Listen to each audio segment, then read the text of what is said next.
quer ouvir uma palavra de Deus? Muito bem. A gente deixa a oferta para final, para a gente emendar aqui na palavra, ficar na unção. Abra sua Bíblia no livro de 1 Samuel, capítulo 17, verso 1. A gente vai falar um pouco de uma história conhecida. Foi ordem de Deus, tá? Depois vocês reclamam com Jesus. Deus mandou pregar essa palavra para vocês. Alguma coisa tem para desenrolar. Alguma coisa tem para desenrolar. Em nome de Jesus. 1 Samuel capítulo 17, verso 1, é um texto bastante conhecido, de uma das batalhas mais icônicas no Antigo Testamento. Falando de duas pessoas talvez tão conhecidas como Moisés, que é o rei Davi. Ainda não um rei, ainda um garoto, mas esse texto tem algumas coisas importantes a nos ensinar. Quem encontrou aí o livro de 1 Samuel, primeiro livro, no capítulo 17, verso 1, se você encontrou, vamos ler, se não, você preste atenção no que será a leitura. Os filisteus juntaram suas milícias com o objetivo de guerrear em Sicó, uma cidade de Judá.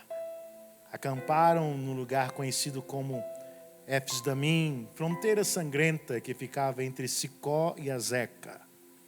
Saul e os homens de Israel reuniram-se e acamparam no Vale do Carvalho, em Elá, e se posicionaram em ordem de batalha contra os filisteus. Os filisteus ocuparam um lado da montanha e Israel ocupou o outro lado da montanha. E havia um vale entre eles. Saiu das fileiras dos filisteus um campeão chamado Golias, e era da cidade de Gate. Media 2,90 metros de altura. Ele usava um capacete de bronze, vestia uma couraça de escamas de bronze, que pesava 60 quilos. E trazia as pernas protegidas por caneleiras de bronze, e carregava nos ombros uma espécie de escudo de bronze, com um dardo sobre as costas. A haste de sua lança era semelhante a uma lançadeira de tecelão, e só sua ponta de ferro pesava 7 quilos e 200 gramas. E seu escudeiro caminhava à sua frente. Agora pula para o verso 12. Pula agora para o verso 12. Davi era, no caso, filho de Jessé, o efeteu de Belém de Judá. Jessé tinha 8 filhos e já era idoso na época de Saul. Os 3 filhos mais velhos tinham seguido a Saul para a batalha, e esses que partiram para a guerra chamavam-se Eliabe, o primogênito, Abinadab, o segundo, e Samá, o terceiro. Davi era o filho mais novo e os 3 mais velhos serviam ao exército de Saul. Todavia, Davi ia ao acampamento de Saul e voltava para continuar o trabalho de apacentar as ovelhas de seu pai em Belém. Somente até aqui a nossa leitura. Senhor, eis a tua palavra, eis aqui teu servo, de mim mesmo nada tenho, pobre, cego e nu muitas vezes. Mas tu é aquele que restaura o pobre, dando riqueza à tua palavra, dá visão ao cego, mostrando as tuas grandezas, e dá roupa ao que está despido, entregando a tua glória e tua graça, que nos veste. Então, Senhor, que a inspiração do teu Espírito possa vir ao meu coração para trazer a palavra sobre teus filhos, aqueles que estão aqui, como aqueles que assistirão em casa. Pois eu creio, Senhor, que falando Deus, a terra tem que tremer e os ouvidos têm que ouvir. Em nome de Jesus, só quem crê e quer ouvir, diga amém. Muito bem. Eu me lembro quando Deus entregou essa palavra para mim. Era um momento de luta e de guerra. Talvez seja por isso que Ele está mandando essa palavra hoje para nós. Provavelmente porque nosso irmão Raimundo está em uma guerra. Porque os demais aqui, ninguém passa por guerra. Não, mas só nós passamos por guerra. A gente vai ficando mais velho, Raimundo, a gente vai passando por guerra. É incrível que é ao contrário, né? Já percebeu que as pessoas mais velhas não passam por certas guerras que a gente passa? Já acabei de dizer que eu sou novo. São batalhas que têm muito mais a ver com a nossa imaturidade de saber lidar com elas do que a nossa incapacidade de poder superá-las. Isso é uma verdade absoluta. E lendo esse texto, talvez, das batalhas mais famosas da Bíblia do Velho Testamento, eu encontrei algumas palavras de consolo para a nossa vida e lições de vida.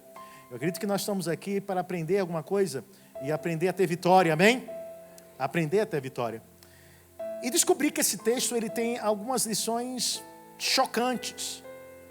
A Bíblia fala justamente dentro do seu contexto sobre a luta entre Davi e Golias. De quando Davi venceu Golias. Ou até dizer, de como Davi venceu Golias. Conhecido como nós como gigante. Coisa que gigante. A gente fala muito sobre esse problema. Problemas gigantescos, gigantes problemas. E incrivelmente Davi nunca chamou Golias de gigante. É interessante que o autor do livro Samuel, ele destaca a grandeza deste campeão. Tem até a preocupação de pesar os seus equipamentos, medir a sua altura, pesar a ponta da lança no qual ele tinha. É interessante esses pormenores, detalhes da palavra de Deus. E um dia me perguntei se esses detalhamentos do gigante seriam uma demonstração que o milagre era grandioso ou tinha algo por trás dessa história. Depois de velho, eu digo não de velho em idade, porque sou novo, mas de experiência do evangelho, porque eu sou crente desde os 14 anos de idade, e eu não sei o que é viver fora do evangelho de jeito nenhum, por maior parte da minha vida está na igreja, glória a Deus por isso. Eu sempre vi essa história como a luta em que o menor vence o maior. Em que está em desvantagem, vence o que está em vantagem. Aliás, o que está em desvantagem, exatamente, vence o que está em vantagem. Que o pequeno vence o grande. Que o humilhado vence o grande vencedor. Enfim, e a gente lê esse texto nos encorajando a vencer nossas batalhas difíceis da vida. E dizendo, se Davi venceu, eu também venço. Se Davi rompeu, eu também posso romper. Se Davi conquistou aquela batalha diante de um gigante que era improvável que ele vencesse, sendo menino e sendo tão pequeno, eu também posso vencer. Pensava eu isso. Eu confesso, pensava eu isso. E Deus me deu uma mensagem que começava pelo tema. E quando Ele me deu esse tema, eu fiquei muito assustado, irmã Valéria, porque o tema que Deus me deu foi Davi versus Golias. Quem era o gigante? Foi o tema que Deus me deu. Davi versus Golias. Quem era o gigante? Nós estamos vivendo em um tempo difícil. E de tanto eu falar isso, o Espírito Santo está começando a me repreender, dizendo, difícil para quem? E eu fiquei envergonhado quando o Espírito Santo falou isso comigo. Ele repetiu mais uma vez, difícil para quem? O Senhor, tempos difíceis, para quem? Para quem se permite ser. Hoje eu tive a oportunidade de ver um vídeo feito por um cidadão que mora ali pelo sul do nosso país, no qual ele teve a infelicidade de ver sua casa devastada pelo ciclone, que se chama ciclone bomba. Parece muito pertinente, né, o nome do ciclone. Ciclone bomba. E que acabou destruindo a cidades inteiras ali. E nós, como estamos num país continental, não sentimos nem sequer uma brisa do que aconteceu no sul do nosso país. E ele fez um vídeo, uma live, mostrando como é que estava a sua casa, totalmente destelhada. E o interessante do vídeo o que me chocou não era a tristeza. O que me chocou não era o espanto, o que me chocou não era a preocupação no qual esse homem mostrava o vídeo, mas a alegria. De ver a situação por um outro prisma. Ele chegou a dizer até, olha gente, ninguém tem essa visão que eu tenho agora da minha sala, de ver o céu. Ninguém tem a visão que eu tenho agora do meu quarto, de contemplar as nuvens. E ele começou a falar de detalhes, de coisas que ele estava vendo positivas ali. Inclusive até o salvamento dos seus cachorros, porque os cachorros não morreram. E quando ele chegou correndo em casa, ele disse que orou, pedindo a Deus que os cachorros não fossem atingidos, porque eram os únicos que estavam em casa. E os vizinhos correndo, chorando, abraçando ele, falando assim, olha, sua casa, olha, aconteceu um desastre na sua casa. E ele perguntou, meus cachorros? Os cachorros estavam bem. Se os cachorros estão bem, eu não quero saber da casa. Esse vídeo me deu, o Espírito Santo, uma ordem para pregar essa palavra para vocês hoje. Eu quero perguntar se vocês querem ouvir. Por que prisma? De que prisma nós estamos vendo as nossas dificuldades? Que ângulo nós estamos olhando as nossas adversidades? Seja elas de ordem financeira, seja elas de ordem espiritual, de ordem de relacionamentos. Enfim, de que forma nós temos visto os nossos gigantes? Na realidade, nós vamos aprender hoje que não é o menor que vence o maior. Talvez se choque vocês. Não é o menor que vence o maior. Diga comigo, sempre vai ser o maior que vai vencer o menor. E eu falei, Senhor, não estou entendendo essa palavra. Repete comigo, sempre vai ser o maior que vence o menor. A questão aqui não é medir você no tamanho do que te mede. A questão é medir você no tamanho que Deus te mede. Na realidade, nós não somos os menores que vencemos os maiores. Nós somos os maiores que estão vencendo os menores. Deus nos faz grandes diante dos nossos problemas. Deus nos faz gigantes diante das nossas adversidades. E é isso que eu quero provar nesse texto com essa palavra para vocês, em nome de Jesus. Para você entender um pouquinho o contexto, os filisteus eram inimigos antigos de Israel e inimigos tão antigos antes mesmo que eles soubessem. A Bíblia fala que, dentro do contexto geral, os filisteus tinham invadido Judá.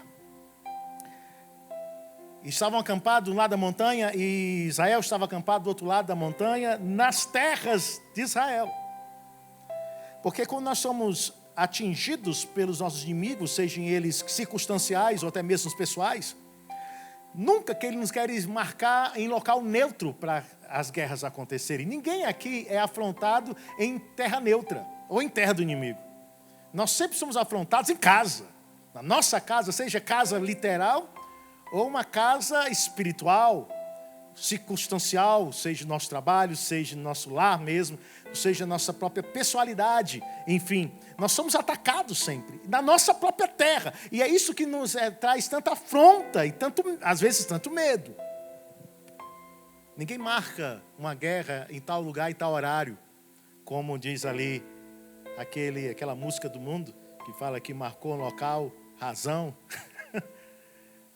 Enfim, deixa para lá, é coisa do passado. Mas os filisteus eram inimigos antigos. Você tem ideia, lá em Êxodo 13, 17, diz assim, lá em Êxodo 13, 17. Ora, quando o faraó deixou o povo partir, Deus não os guiou pela rota da terra dos filisteus, embora essa fosse um caminho mais curto, porquanto entendeu o Senhor, para que porventura o povo não se arrependa do passo dado, ao deparar-se com a guerra e volte para o Egito. Na realidade, é interessante que os filisteus eram inimigos tão antigos de Israel, que nem sequer Israel sabia que eles eram inimigos. E Deus já o conhecia como inimigos. E já o livrava desde aquela época. Porque quando Deus permitiu que o povo hebreu saísse do Egito e fosse para o caminho do Mar Vermelho, essa direção do caminho Mar Vermelho é uma direção louca, impossível. Não havia caminho pelo mar. Tinha que ser um milagre, e é o que acontece, nós sabemos muito bem. Mas esse caminho só existiu por causa de um livramento. Porque Deus não queria levar o povo pelo caminho dos filisteus, porque sabia que eles iam perder, sabia que eles iriam perecer, sabia que eles só trocar uma escravidão por outra. Às vezes, e eu quero dizer para vocês, aproveitar esse ponto e dizer, às vezes Deus não dá o que você quer. Às vezes Deus não abre a porta que você tanto deseja. Às vezes Deus não faz você vencer aquela batalha que você tanto sonha, porque Ele sabe que você vai perdê-la.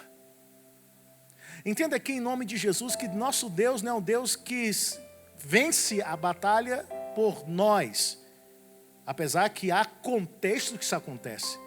Mas normalmente Deus quer que a gente vença as nossas batalhas com o ensinamento e a presença e a ordem e o direcionamento dEle. É por isso que nem tudo que a gente pede a gente consegue. Nem tudo que a gente quer, a gente tem. Isso é um fato. Não quer dizer que você não vai ter. Não quer dizer que você não vai alcançar. Mas quer dizer, meus amados irmãos, que Deus tem zelo por nós. Isso é zelo de Deus. Diga comigo, isso é zelo de Deus. Às vezes o não de Deus, eu digo às vezes não. Com certeza, quando Deus não dá não, é porque Ele está sendo zeloso por você. Com certeza, quando Deus dá uma negativa a você, e Deus fala, não! Te manda por um caminho tão longo que você fala, meu Deus, precisa ser mais fácil. Só o Senhor fazer isso. A gente quer ensinar caminho para Deus, a gente quer ensinar métodos para Deus. A gente ora dizendo, Senhor, é assim, Senhor, que tu vai fazer assim, assim, assado. E dessa forma, Senhor, eu vou receber a minha vitória. Assina só embaixo, Senhor. Nós fazemos com muitas secretárias de alguns médicos por aí que fazem todo a receita e coloca só para o médico carimbar e assinar, enquanto não assinam por ele. Muitas vezes nós temos feito isso diante do nosso Deus. Senhor, está aqui a oração toda pronta. Tu vai fazer isso, assim, assado. Eu só quero a tua ordem, a tua presença para que tudo aconteça, mas não funciona assim com Deus. Não funciona assim com Deus. Quem está entendendo, diga amém. Aleluia. Às vezes nós não entramos em guerra porque não estamos preparados para ela. Repete comigo, às vezes nós não entramos em guerra porque não estamos preparados para ela. Presta atenção que isso é uma coisa interessante, porque a gente, até é esquisito fazer essa oração e pronunciar essa frase. Às vezes nós não entramos em guerra porque não estamos preparados para ela. Aí você já pensa no teu coração, eu lá quero entrar em guerra, mas eu tenho uma notícia para te dar, só tem vitória quem vence guerra. Sim ou não? Só tem vitória quem vence guerras. Nada é de graça, diga comigo, nada é de graça. É pela graça. Amém, irmão? Repete aí que isso é forte. Diga, nada é de graça, mas é pela graça. Quando você tem ideia, quando o povo estava no deserto, ali, sonhavam eles que Canaã seria algo que estava à disposição, loteado para cada judeu. Tinha um lote ali da irmã Valéria, tinha um lote do irmão Raimundo, né? Do irmão Raimundo era um pouquinho maior, porque, enfim, já estão casando, então tinha que ter sublotes. Então já deixavam para a filha, o casamento, que é tudo pertinho dele. Pensava, pastora Sônia, que estava tudo loteado quando chegasse lá na Canaã. Quando Deus mandou Moisés entrar na terra, e isso é uma coisa muito interessante, que ele mandou 12 espias, eles voltaram aterrorizados. Por quê? Porque eles tinham a ciência que estava tudo fácil.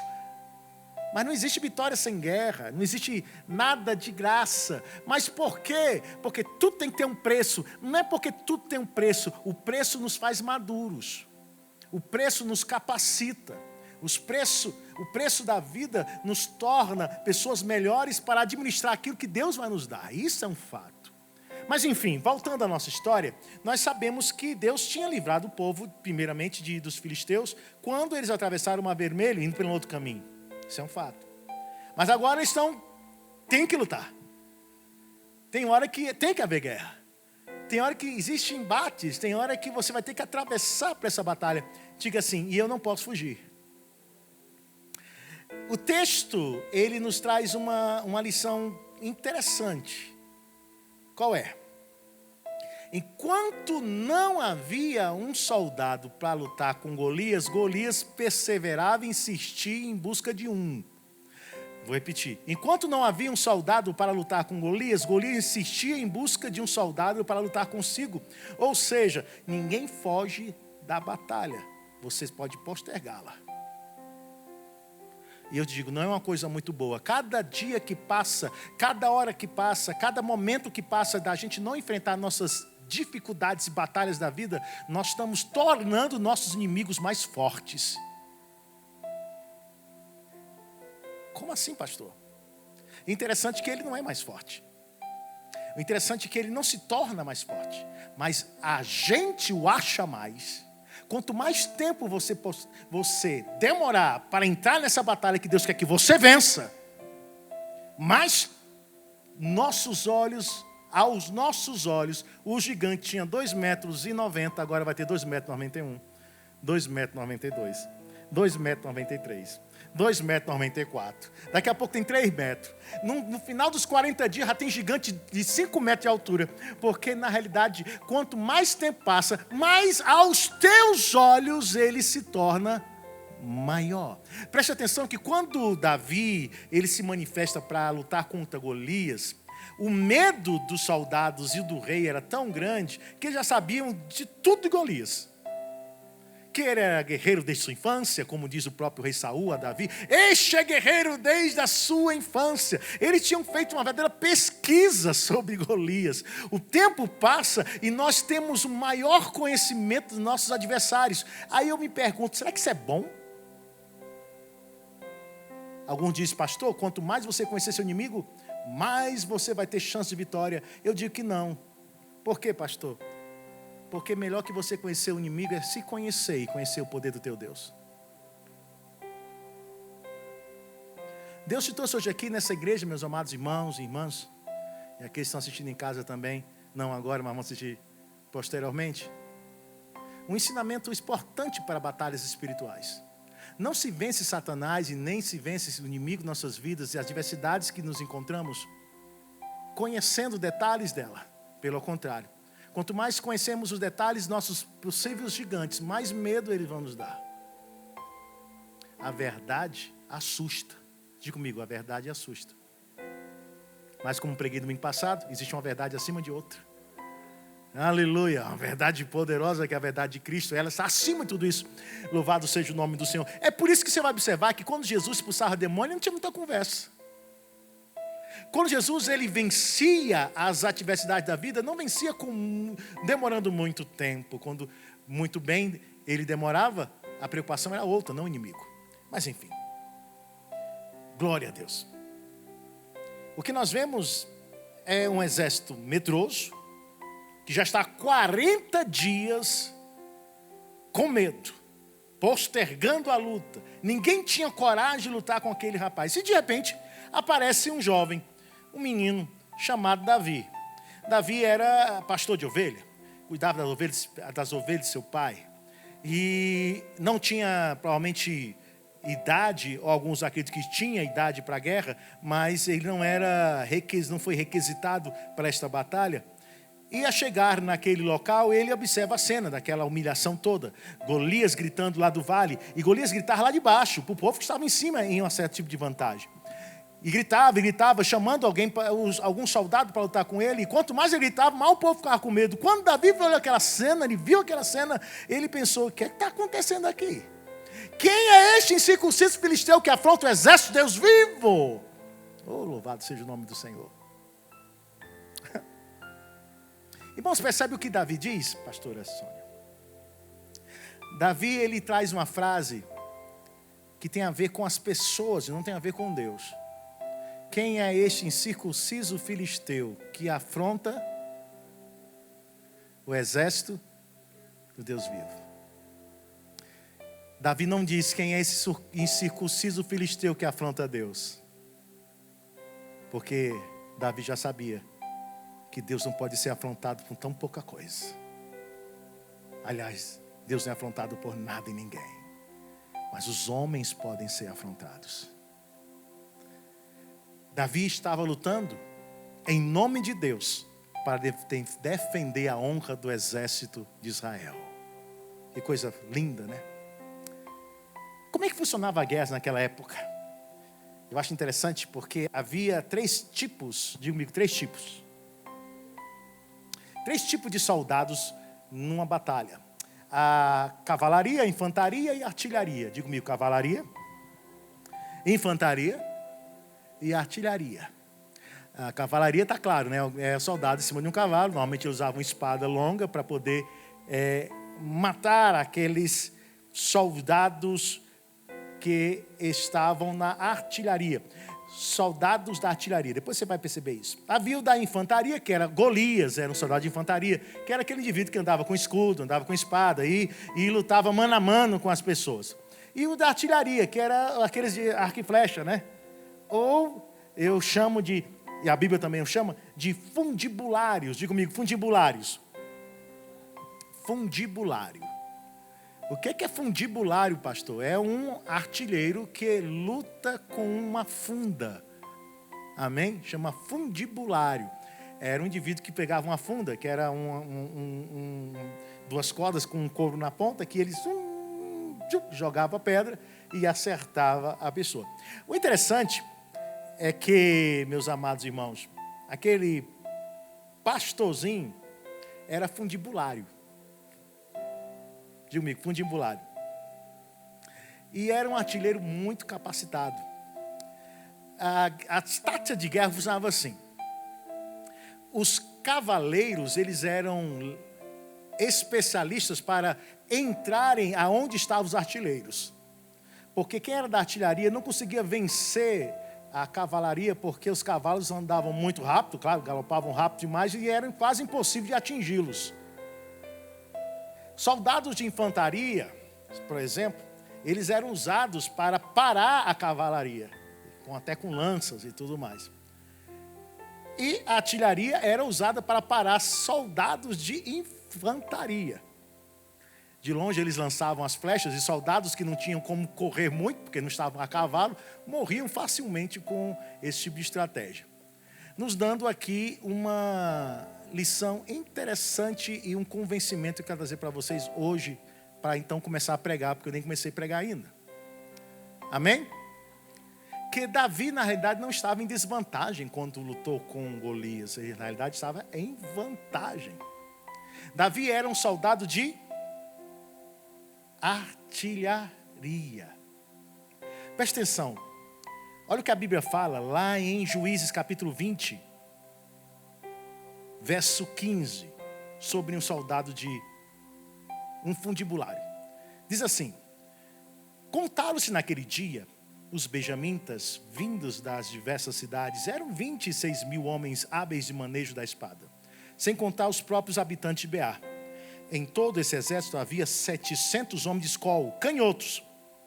Todos eram muito hábeis. Em qualquer um desses soldados, era capaz de atirar com uma funda, uma pedra pesada, e acertar um fio de cabelo sem pecar, isto é, sem errar. Uau! Presta atenção, irmão Raimundo, que na realidade, o fundibulário, soldados que usavam funda, era um tipo de guerreiro que havia naquela época. Tipo de soldado, um soldado de artilharia. Eles usavam uma funda e atingia alguém a uma distância, diz os conhecedores e estudiosos, a uma distância de 300 metros, eles acertavam sem errar. O texto aqui diz mais que um soldado hábil era capaz de acertar uma pedra pesada em um fio de cabelo sem errar. Olha aí, gente. Um fundibulário era capaz de acertar um fio de cabelo. Pega um fio de cabelo, coloca assim, agora acerta aí. Eles acertavam. Aí eu te pergunto, vamos lá. Nós vemos a cena agora, Golias está com espada na mão, Golias está com escudo, Golias está com lança. Golias era o quê? Um soldado de infantaria. Muito bem. Davi era um homem que não tinha nenhum tipo de indumentária, não estava com couraça, não estava com escudo, não estava com espada, só carregava consigo uma funda. Logo, Davi era um soldado de artilharia. Aí eu te pergunto, se a artilharia vence a infantaria, quem estava em vantagem? Davi. Amém, irmão? Quem está entendendo aí? Muito bem, muito bem. Se já estamos entendendo um pouquinho, deixa eu tirar algumas lições desses textos para nossas vidas em nome de Jesus. Diga comigo assim, eu é que estou em vantagem. Ok, agora vamos pregar. 1 Samuel 17, 21 diz o seguinte, 1 Samuel 17, 21. E os israelitas e os filisteus se puseram em ordem, fileira contra fileira, e Davi deixou a carga que trouxera na mão do guarda de bagagem, e correu à batalha, e chegando perguntou aos seus irmãos se estavam bem. E estando ele ainda falando com eles, eis que vinha subindo do exército dos filisteus um homem guerreiro, cujo nome era Golias, filisteu de Gate, e falou conforme aquelas palavras, e Davi as ouviu. Porém, todos os homens em Israel, vendo aquele homem, fugiram diante dele e temeram grandemente.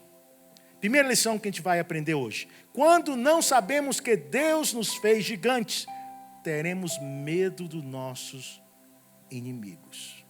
Primeira lição que eu quero que você aprenda hoje é o que a introdução dessa pregação trouxe de realidade para a tua vida. Quando nós não cai a ficha que nossos problemas não são gigantes, mas são pequenos, o medo nos traz a nossa derrota antecipada. Irmãos, eu sei que é muito difícil chegar para você e falar assim: não tenha medo, não baixe a cabeça, não desista, não pare de lutar.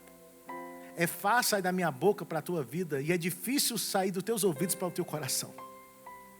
Mas na realidade, quando nós dizemos nossos problemas que eles já são maiores que nós, eles já se tornam impossíveis de ser vencidos. Eu quero profetizar algo para vocês. Deus vai mudar a tua visão. Você vai olhar para os teus problemas agora como pequenos, insignificantes. Nada diante do Deus que você serve e diante do Deus que te fez um guerreiro, em nome de Jesus. Problemas devem continuar do tamanho de problemas. Diga comigo, problemas devem continuar do tamanho de problemas. Somos nós que os fazemos gigantes. Vou repetir. Eu não estou dizendo para você que você não tem problema. Eu não estou dizendo para vocês que vocês não têm causas. Eu não estou olhando para vocês e falando que vocês não têm enfermidades ou não têm tipo de falências. Eu estou dizendo para vocês o seguinte: problema é problema. A gente que o torna gigante. Eu me lembro quando assistia com meus filhos desenhos. Quem tem filho sabe como é que a gente assiste mais desenho animado do que qualquer outra coisa quando tem menino. E uma dessas idas e vidas de cinema, me lembro que foi assistir Kung Fu Panda. E do assistir o Kung Fu Panda, eu me deparei com uma liçãozinha pequenininha, tola, mas tão importante que cabe muito bem o que estamos falando aqui. Havia um mestre que era uma tartaruga, quem lembra? Né? Todos estão especialistas nesse filme. É uma tartaruga. E ele tinha um discípulo, que também era um mestre, que era uma raposa, e que essa raposa ficou desesperada diante de um problema enorme, que ele fez enorme, e chegou diante desse mestre tão calmo, porque a tartaruga é um bichinho calmo, né? Dá aquela visão de calmaria. E falou assim: olha, mestre fulano, nós estamos com um problema enorme, e assim aconteceu, nananana. E ele, calma. Problemas são só problemas. Diga comigo, problemas devem ser só problemas. Nunca deve se transformar em gigantes. Se você, como cristão, se você como servo de Deus, serva do Senhor, olhar para os teus problemas como problemas, a primeira coisa que o teu coração vai querer fazer é resolvê-los. Mas se o teu coração transformar teus problemas em gigantes, a primeira atitude precipitada que o teu coração terá é ter medo. E o medo gera em nós a fuga. Nós tendemos a querer fugir de gigantes, mas temos a tendência de querer resolver problemas. Quem está entendendo, diga amém. Então diga comigo, problemas devem ficar do tamanho de problemas. Pastor, se eu não resolver, não te preocupa. Continua deixando o problema do tamanho de problema. Quando o problema continua do tamanho de problema, quer dizer uma coisa para você: por mais que ele não se resolva, ele não te atinge emocionalmente. Lembra do rapaz que eu contei da história? No qual a sua casa foi toda destelhada? Ele tinha um problema ou não tinha? Tinha o problema. Meu Deus, que problema. Mas ele deixou o problema no tamanho do problema. Somos nós que, de forma emocional, colocamos as nossas dificuldades num tamanho tão grandioso que a gente corre dela, desespera por ela. E como eu tenho dito aqui muito na igreja, permitimos nos perder mais ainda com as nossas perdas. Uma outra lição que eu aprendo no texto, está no versículo 25, diz o seguinte: E diziam os homens de Israel: viste aquele homem que subiu? Pois subiu para afrontar Israel. Há de ser, pois, que o homem que o ferir, o rei enriquecerá de grandes riquezas, e lhe dará sua filha, e fará livre a casa de seu pai em Israel. Então falou Davi aos homens que estavam com ele, dizendo: que farão aquele homem que feria este filisteu e tirar a afronta sobre Israel? Quem é, pois, esse circunciso filisteu para afrontar o exército de Deus vivo? E o povo lhe tornou a falar conforme aquela palavra, dizendo: assim farão ao homem que o ferir. Diga assim comigo: por trás de um problema existe sempre uma recompensa. Repete comigo: por trás de um problema existe sempre uma recompensa. Se você deixa o teu problema do tamanho do problema, irmã Valéria, não o promovendo a gigante. Diga assim: não devo promover meu problema gigante. Muito bem, não promova o seu problema do tamanho gigante. Quando você não promove o teu problema do tamanho gigante, se não está promovido a gigante, muito bem, glória a Deus, a minha tendência é querer resolvê-lo. Para que eu resolva o problema, eu tenho que tomar posse de uma coisa. Sempre, diga comigo, sempre. Existe uma recompensa depois do problema resolvido. Davi não estava preocupado com Golias, nem o elegeu a gigante. Tanto é, em nenhuma parte do texto você vai ver Davi chamando Golias de gigante. Davi focou na recompensa. Recompensa. Quem aqui já resolveu o problema e no final recebeu a recompensa alguma vez na sua vida? Levante a mão aí. Eu já. Não tem coisa mais deliciosa do que você ver um problema que tinha tudo para ser gigante. Tinha tamanho de gigante. Tinha couraça de gigante. Tinha lança apontada para mim de gigante. Tinha afronta de gigante. Mas quando eu olhei para ele, eu falei assim: tu vai ser só um problema. Quando eu recebi a notícia que nós iríamos entrar em quarentena, nós estávamos fazendo culto presencial aqui na igreja.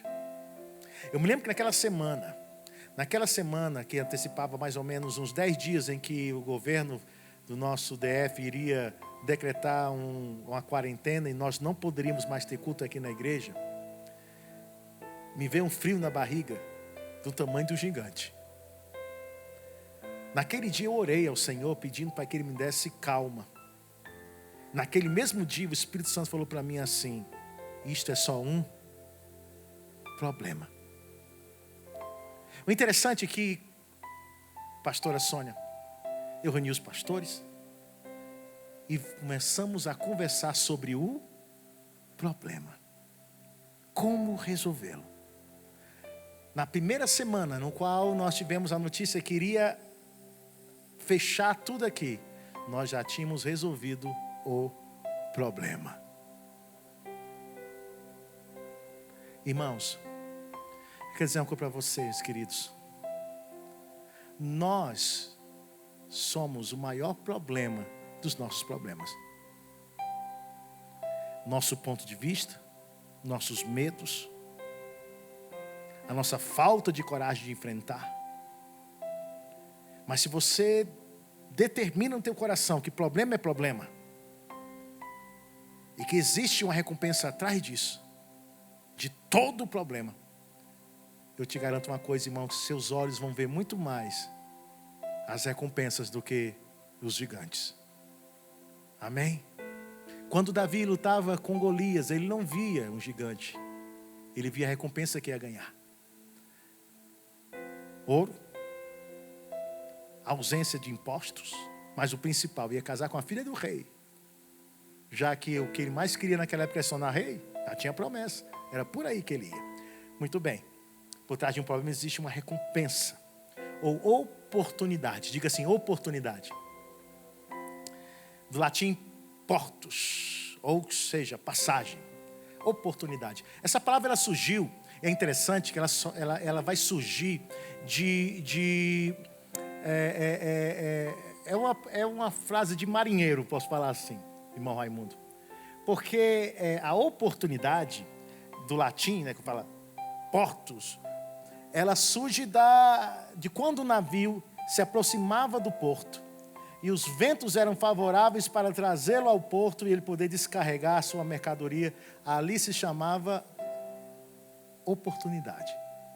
Era os ventos favoráveis para que você possa estar em terras tranquilas ou no porto. Quero dizer uma coisa para vocês, queridos. Nós vamos passar por dificuldades, isso aí é inevitável. Problemas vão existir. Golias vão existir. Mas eu tenho uma coisa para dizer.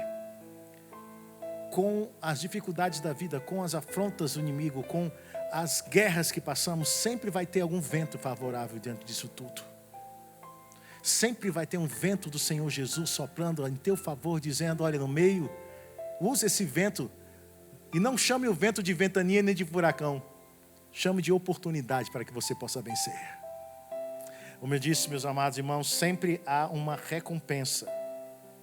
E transforme o seu problema não em um gigante, mas sim em um vento que te leva ao porto. Amém?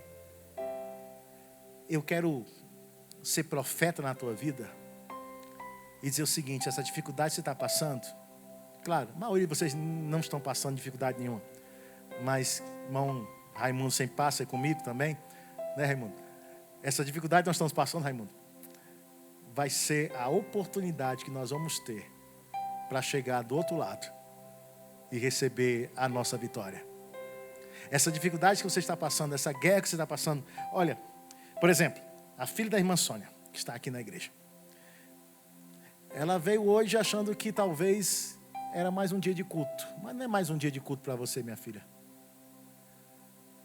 Essa noite é um dia que o Senhor separou para falar contigo e dizer para ti que você muitas vezes tem olhado para a direita, olhado para a esquerda, tentado de todas as maneiras em busca daquilo que você acha que é sonho. Só que o Senhor te escolheu muito tempo, desde o ventre da tua mãe, e determinou coisas absolutamente maravilhosas para a tua vida. Já tem dado alguns nãos. E em tempos agora as coisas não estão tão fáceis. Nem precisa ser profeta para dizer isso. Só que Deus sabe como é que está o teu coração. E Ele te trouxe aqui para te dizer o seguinte. Enquanto aquela palavra que tem ecoado no teu coração do Senhor não se cumprir, e o caminho que Ele mandou você andar, não andar, os teus olhos não vão contemplar aquilo que até teu coração humano deseja. Então para um pouco. E entra de novo aonde o Espírito Santo quer que você esteja. Porque o Espírito Santo é como o nosso GPS. Às vezes peguei sobre isso aqui na igreja. Às vezes a gente anda pelo caminho que Deus não quer. Vem o Espírito Santo e fala assim, recalculando. Deus não muda de promessa. Deus não se arrepende do que fala. Deus não muda seus desígnios. Somos nós que às vezes andando por um caminho que não é o mais rápido. Aí vem o Espírito Santo e fala assim, recalculando. É o que Ele está fazendo na tua vida hoje. Recalculando. No final, vai dar tudo certo. Em 1 Samuel, uma penúltima lição para nossas vidas, capítulo 17, verso 33, diz assim, porém Saul disse a Davi, contra este filisteu não poderás ir para a peleja com ele, pois tu ainda és moço, e ele, homem de guerra, desde a sua mocidade. Então disse Davi a Saul, teu servo, apacentava as ovelhas de seu pai. E quando vinha um leão e um urso, tomava uma ovelha do rebanho, e eu saía após ele, e o feria, eu livrava da sua boca. E quando ele se levantava contra mim, lançava-lhe a mão na barba, e o feria e o matava. Assim feria o teu servo leão como o urso, assim será este incircunciso filisteu como um deles. Porquanto afrontou o exército de Deus vivo. E disse mais Davi, o Senhor me livrou das garras do leão e das do urso, ele me livrará da mão deste filisteu. Então disse Saul a Davi, vai, e o Senhor seja contigo. E Saul vestiu a Davi com as suas vestes, pôs em sua cabeça um capacete de bronze, vestiu com couraça, e Davi cingiu a espada sobre as suas vestes e começou a andar, porém nunca havia experimentado. Então disse Davi a Saul: não posso andar com isto, pois nunca experimentei. E Davi tirou tudo aquilo sobre si. 2 lições eu tiro daqui desse texto, em nome de Jesus. Nós não somos ignorantes, inexperientes a um ponto de não resolver nossos problemas.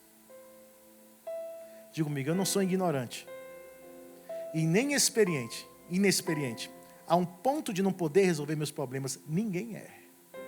Desde a criança até o mais velho, todos nós vamos ter da vida experiência. E são as experiências que nós temos, pequenas, médias e grandes, que servem no seu acúmulo para nos tornar sábios para resolver o chamado problema. Davi não via Golias como um gigante, via Golias como um problema. Ele associou o problema Golias com outros problemas que ele já tinha resolvido, que era matar leão e matar urso. E que ele fazia da mesma forma que sempre fez, com uma funda. Você observa que quando Davi narra a morte do leão, ele fala assim: pois o teu servo, olha o que ele diz. Vamos lá. Diz assim: assim feria o teu servo o leão. Eu saía após ele e o feria, e livrava da sua boca.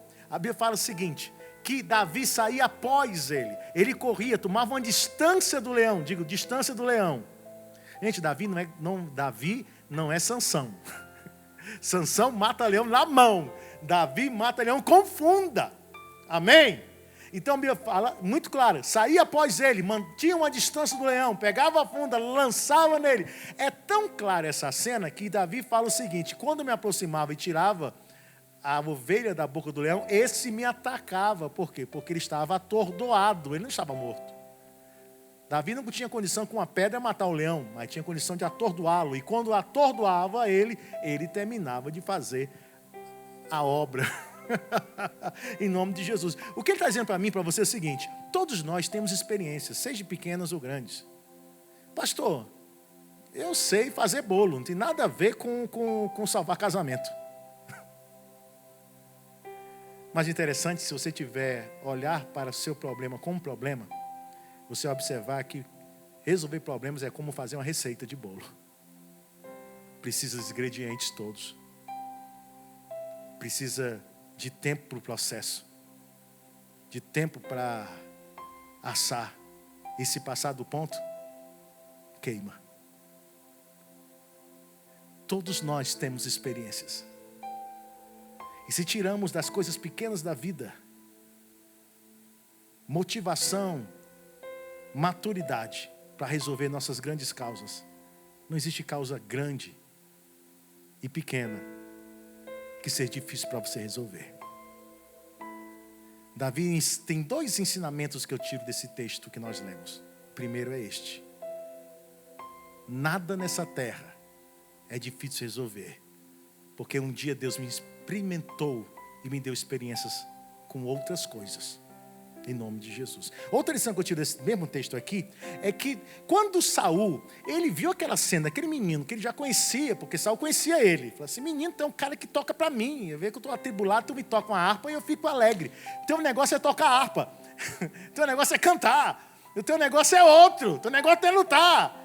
No máximo atirar com uma baladeira aí e acertar os pombos lá no céu. Não, Davi. Vamos colocar um capacete em você. Vamos colocar uma couraça em você. Vamos colocar uma espada em você. E olha que a Bíblia fala que Saul colocou as coisas dele em Davi. O que era de mais bélico, o que era de melhor qualidade em Davi. Só que Davi não tinha experiência com aquilo. Diga assim, Davi não tinha experiência com aquilo. E esse é o nosso problema. A gente vem para a igreja querendo uma fórmula nova para resolver nossas causas, querendo aprender algo que eu não sei para resolver meus problemas, querendo derrubar gigantes que nós o fazemos com ferramentas desconhecidas que não temos. Como é que você vai entrar numa guerra que você nunca entrou, com ferramenta que você nunca usou? Como é que você vai vencer um gigante que você o criou, com ferramentas e com armadura que você nunca usou? Davi, ele tinha tanta experiência com isso que ele diz, muito bem, até uso, até visto, mas não vou ficar com isso. E tira dele. Irmãos, deixa eu falar uma coisa para vocês. Você só precisa de Deus para vencer suas batalhas. Não existe fórmula mágica. Não existe capacete, couraça, espada. A gente fala muito de armaduras espirituais, muito bem. Você tem a sua. Eu tenho a minha. Davi tinha a dele. Roupinha de pastor. E sua espada, uma funda. Quero dizer para você que estas são as nossas armaduras. São as nossas experiências. A nossa oração, muitas vezes sem eloquência. O nosso louvor, muitas vezes desafinado. O nosso jeitinho de orar e o nosso jeitinho de se aproximar de Deus. Deus quer que você vença com aquilo que você tem, não com aquilo que você não é. Não se vence o gigante mostrando para ele que você é igual a ele. Se vence o gigante mostrando para ele que você é melhor do que ele. E era isso que Davi estava fazendo. Ele estava olhando para o gigante. O gigante humilhava ele, dizendo, quem és tu? Vou jogar você para as feras dessa terra, vou te rasgar no meio. E Davi nem se atingia com isso. Porque Davi se considerava maior do que ele. A última lição que eu tiro é, e tomou o seu cajado na mão. Escolheu para si 5 pedras, 5 seixos do ribeiro. Colocou no alforje de pastor, que trazia, a saber o surrão. Lançou a mão da sua funda e foi aproximando-se do filisteu. Amados, eu posso contemplar essa cena tão linda. Nos filmes que nós assistimos, nas séries apresentadas na nossa TV, mostra o exército de Israel feliz, dando glória, dando incentivo a Davi, mas na realidade não era isso que estava acontecendo. Os irmãos de Davi perguntavam, quem és tu, o que está fazendo aqui? Onde estão as ovelhas do nosso pai? És tu um enxerido, um metido que vem aqui só para ver a humilhação do exército? O exército não estava do lado de Davi. Ninguém estava. Mas havia alguém que estava. Este era Deus. Quando Davi vai descendo e Golias gritando palavras contra a vida dele, a atitude dele é só uma: derrubar Golias. Quero dizer algo para ti, para terminar. O teu problema vai estar de frente a você na hora exata que Deus te colocar. Não pense 2 vezes. Resolva. Não percebas as afrontas. Resolva. Não olhe a dificuldade. Resolva. Não se importe com o tamanho. Resolva. Pois você tem munição, tem experiência, tem aptidão e tem toda a condição de vencer. Porque Deus te fez grande, maior do que teus problemas. Se você crê nisso, fique em pé, em nome de Jesus. Aleluia. Eu não sei porque o Espírito Santo quis que eu pregasse essa palavra. De repente foi para alguém. Espero ter falado menos com 1 ou 2. Mas eu creio que vocês não vão sair daqui do jeito que entraram. Em nome de Jesus. Eu quero orar, mas antes de orar, eu tenho uma palavra para entregar para aquela irmãzinha da máscarazinha bege. Agora nós temos os irmãos com os detalhes. Máscara bege, máscara preta, máscara assim. A irmã da máscara bege. Deus falou contigo hoje, querida. Você sabe muito bem a dificuldade e a luta. E aquilo que você transformou no gigante, talvez você diga e diz ao teu próprio coração: eu não transformei, transformaram.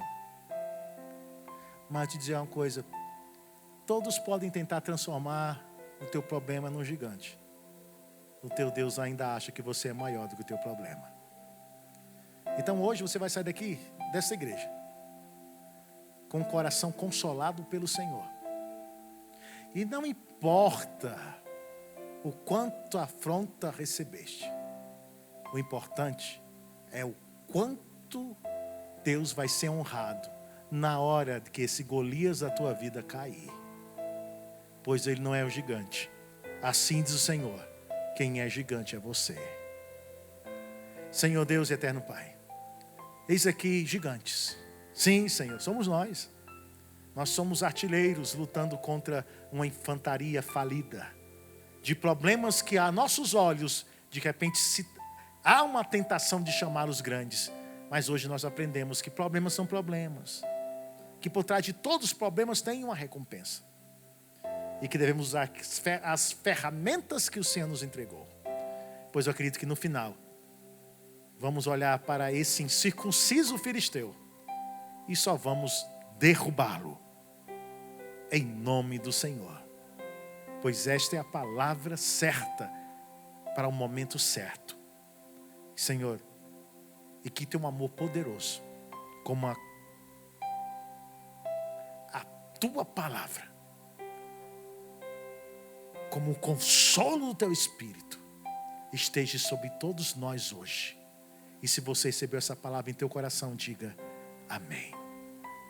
Dê uma salva de palmas para Jesus.